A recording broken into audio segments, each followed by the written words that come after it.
Hey everybody, welcome back to Video Game SO. Taking out a fun and exciting episode for you guys this evening as we are finally here for the Paprium review.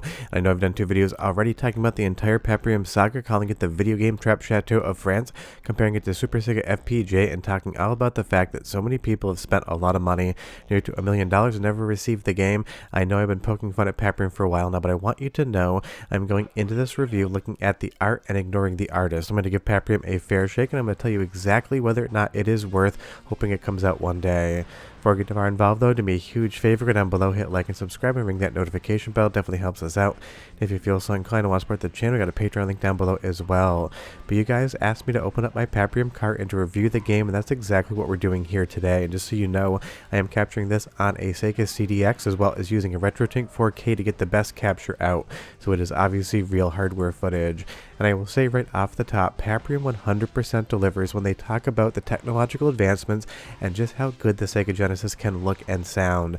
This game is absolutely stunning to look at from start to finish, and I absolutely love the colorways on display here. Now, it might not be to your liking, these pastel neons. It is a vibe, and I think it 100% works in the context of the game's art direction, but I understand it might be something that some people love and other people's don't. But for me personally, it is just one of those things that always looks good on my screen. Now, Paprium is a very interesting game because it is a very long game with a ton of branching pathways and secrets. And you'll see here, I didn't realize drinking that black bottle of goo was basically going to kill me.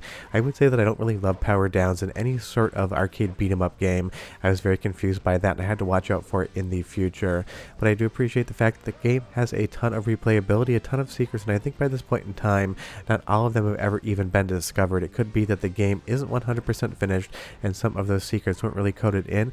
It can be hard to tell, but you can absolutely see that there is a lot of inspiration from other fighting games on display here. Streets of Rage, Final Fight, and if you don't know that leather-clad man right there, he is from a Konami beat 'em up as well. Leave me a comment down below and tell me if you can identify it. I would be curious. So you can absolutely see this game is a vibe, and it is totally going for a certain sort of tone. If there was one game franchise I could compare it to, even though it is in a completely different genre, it would be the Cho Iniki franchise. I Cho Iniki specifically, having that muscle man kind of aesthetic going on with the Japanese flair, but here in Paprium, they also mix in some futuristic cyberpunk aesthetics as well, and it is one of those things you're either going to absolutely love what this game does aesthetically and as far as the setting is concerned, or you're absolutely going to hate it. It really doesn't seem to be anything in between. But the number one thing when we talk about a beat 'em up game is we have to talk about the gameplay. This is an absolutely gorgeous game to look at, but it doesn't matter how good something looks. If it doesn't play well, it really is only half of the pie. And I would say that Paprium is on like the B+ tier of beat 'em ups, but definitely has some room for improvement if this game ever sees the light of day on another console, which at this point in time is a very big question mark. As far as all the enemies are concerned, they are varied and interesting. I would say all of the hits have good impact to them, and the hit detection is quite good. The issue I had is that pretty much every single enemy, including the bosses, can be stun locked in some manner or another. What you're watching here is the capture from my initial gameplay when I sat down and played the game from start to finish. So if I was finding stun locks on my first playthrough, I'm sure if I did 5 or 6 playthroughs here, I would be able to figure out guaranteed wins against every single boss. And you'll see here we do have multiple branching pathways, and you're going to find those at multiple stages in the game. I can go down to the low levels or go to the mid levels and continue up to the top of the city, and you're going to get a completely different set of experiences and different vibes graphically depending on which direction you go.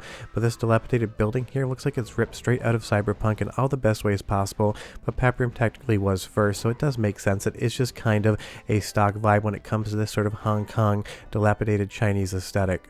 But I will say they 100% deliver on the graphical fidelity here. The city in the background, all of the flashing neon lines look like one of the best Sega Genesis games you've ever seen. But you have to remember that there is additional hardware on the cartridge aiding in actually drawing this.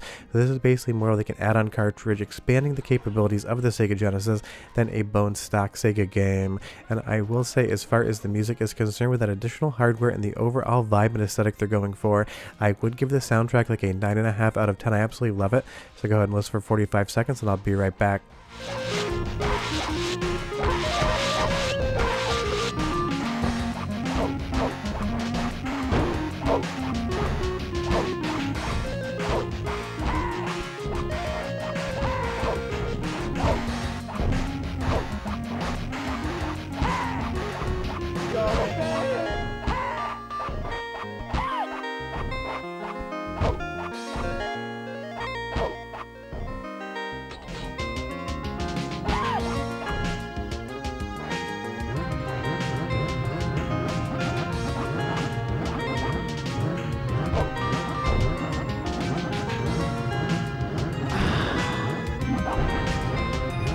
Awesome track, and I do love the sound quality with the extra hardware on board.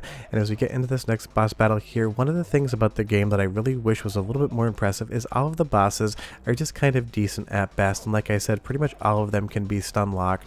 I recommend bringing a 6-button controller in for Paprium if you decide to play it, and just start dropping elbows on a staggered enemy or boss, and you can basically guarantee a stun lock on them. It's just one of those things when you're playing a beat 'em up game, you want some iconic bosses that give you some trouble and hell while also not being too cheap, and here in Paprium I kind of felt like maybe they were just a little bit too easy and a little bit too basic, but that is the thing when you talk about a beat 'em up, you want that good mechanic in there. Now as we get down to the subway, I would say this game is not without its glitches. You'll see there I walked directly through that pillar, so it seems like it doesn't have any hit detection whatsoever, and its graphical layering priority might be a little bit off. This definitely feels like maybe 95% finished, but there are some glitches and bugs in the game that I did encounter, and I will point them out. Sometimes I'm not sure if it's a bug or just a very weird graphical effect that looks like a bug, but that pillar there, definitely you can phase straight through it, and you'll see that a couple different parts in the game where you can basically just walk through the level's quote-unquote geometry. Obviously it isn't a polygon, it is a sprite or background layer, and this effect right here I think is supposed to be a train going by quickly, but it also just kind of looks like it's a little bit corrupted, so not sure on that. And like I said earlier, definitely borrowing a lot of inspiration from a lot of franchises. This is just the train sequence from Final Fight, except remade in Paprium to have that cyberpunk aesthetic, and it works. Train levels are great in beat 'em ups, and I'm not faulting Paprium for using one. I'm just saying you can 100% see the inspirations of Paprium being worn on its sleeve. But there's something you won't see in Final Fight or Streets of Rage. Large robots with jetpacks at the bottom of them with large breasts shooting lasers out of their chest. Definitely pretty hilarious, and it does get my seal of approval. It did make me laugh when I saw it. And I pretty much say every single character and enemy in the game is going to have a ton of personality. You can tell that the sprite artists and the overall conceptors here had a fun time making the characters in Paprium, and I love all the little visual effects. Those straps right there for the strap hangers are rocking back and forth as the train moves on down the track, and you do get the flickering of the lights, basically like you were in an actual train and it was getting some interruption on the actual electrical service. And you'll see here, definitely not just Toxie, the Toxic Avenger. His name is Rondo, but it is just Toxie to me. This is the next boss battle, and we do have a mechanic in the game where you can pick up pills, hence the blister pack that the game came in, which is basically the game's version of steroids. It basically overpowers you, and this cannot be blocked, this attack right here. And you'll see on this entire Rondo fight, just kind of playing around with it, it really isn't all that hard. And again, that's one of those things that kind of made me want the game to be adjusted ever so slightly. I was playing on normal difficulty, and I really didn't have any issues whatsoever. If you save your pills for the bosses, it's almost a free fight. And while I do appreciate the art style of this elevator level, mechanically trying to fight in this staggered area where enemies are below you just does not really work well for me. But I do love the track in this area as far as the music is concerned, so here's your second sample, 30 seconds, and I'll be right back to talk more about the end stages of Paprium.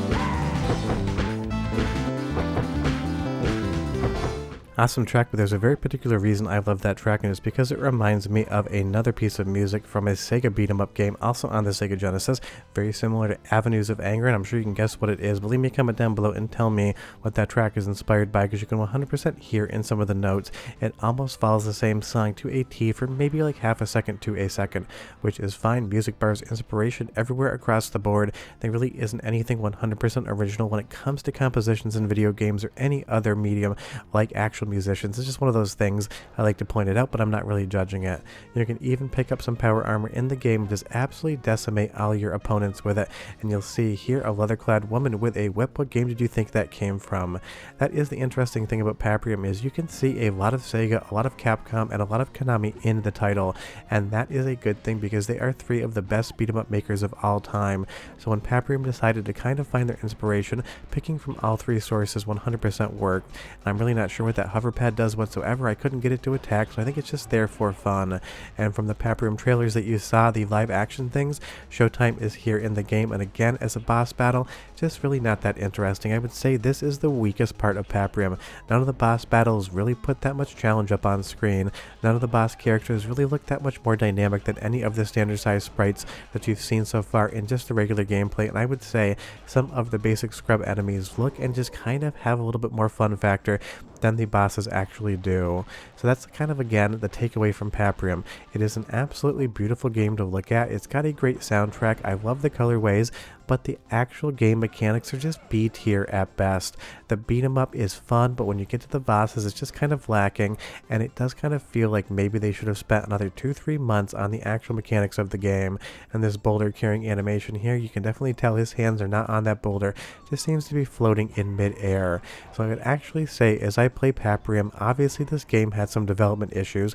Obviously, it seems like over half of the people that paid money in the original batch didn't even get a cartridge, and there is $900,000 in outstanding cash of a lot of other people that want this game, but it just feels like they had to get something out the door, and this game could have used another 3 to 6 months in the oven. Moments like this, when you have this helicopter floating in the background, where you have the pink cyberpunk city behind you and all of these bombs being thrown down, absolutely 100% will work.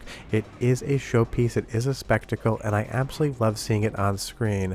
But as we get into the boss battle here with Chavez, just not really all that hard. It's like they prioritize style over substance. Now, I have in the past been a college professor of film and television, and I always talk to my students about camera movements and other effects that they can put into their pieces. And the rule of thumb is, if it doesn't add anything to a scene, you don't need to be fancy, you just need to inform the viewer of what they're watching and why they should care about the content. And I feel like Paprium struggles with that issue a little bit. It is trying to put every single fancy effect on screen, every single color and different kind of gag it can get away with, but it kind of doesn't always serve the actual gameplay experience. And that's just one of those things. It is a very good technical showcase of what the Sega Genesis can do with additional hardware on board, but when it comes to the gameplay, it's decent. It's not the best beat 'em up of all time, it's very far away from the worst beat 'em up of all time, but as far as beat 'em ups of this era are concerned, or on Sega Genesis is concerned, I'd probably put it in the top 15 or so. Visually, it is number 1 by far. Sound-wise, it is definitely up there, probably in the top 5, but on the gameplay-wise, we're talking top 10, top 15. But one more soundtrack sample, because again, I can't stress how good the music is, and I'll be right back with a touch more.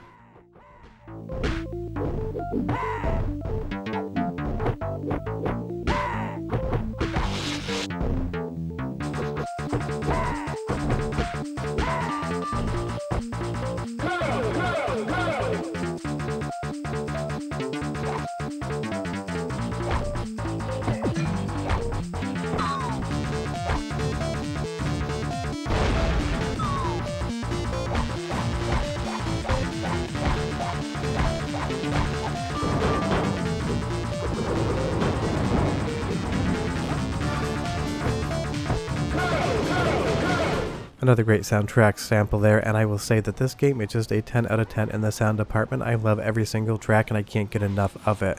And when I talk to my students about different historical film works, ones that we view in classes, talking about how important they were for the film industry, whether technically or storytelling wise, many times the people that actually made those films are morally reprehensible human beings that you would not want to hang out with, and pretty much the public perception of them is not good whatsoever. But I always talk about separating the art from the artist. Somebody can make something very good and they can be not a great person in the background. Obviously, Paprium took a lot of money in, near to $1 million, and basically haven't delivered this game to almost anyone, and that is absolutely disappointing. But here's the thing, if you didn't receive your copy, you are not missing the best game of all time. If this goes for sale again, if it gets uploaded to Steam or something like PlayStation 5, Xbox Series X, and Switch, or Switch 2 at this point in time, I would say it would be a good $20 download game. That would be kind of the price point I would set it at. It is fun, it is visually impressive, the sound quality is amazing, and as far as the actual vibe is concerned, I'm there for it all day. And if they do re-releases, I think the only thing they need to do to make it into that A-tier beat 'em ups is just improve the overall beat 'em up mechanics, because as pretty as a game is, and as good as it sounds, if you can basically stun lock and have an easy fight at the last boss of this playthrough, maybe it just needs a little bit more time in the coating oven before it potentially comes back out, if it ever ever does, and obviously that is a variable. Now if you want to see me do a second review of the lower routes of the game, just leave me a comment down below and tell me, but otherwise I think I'm done with Paprium outside of any sort of future updates on when the game's going to be received. But we are done. Hope you enjoyed the video, and I'll see you next time. Bye bye.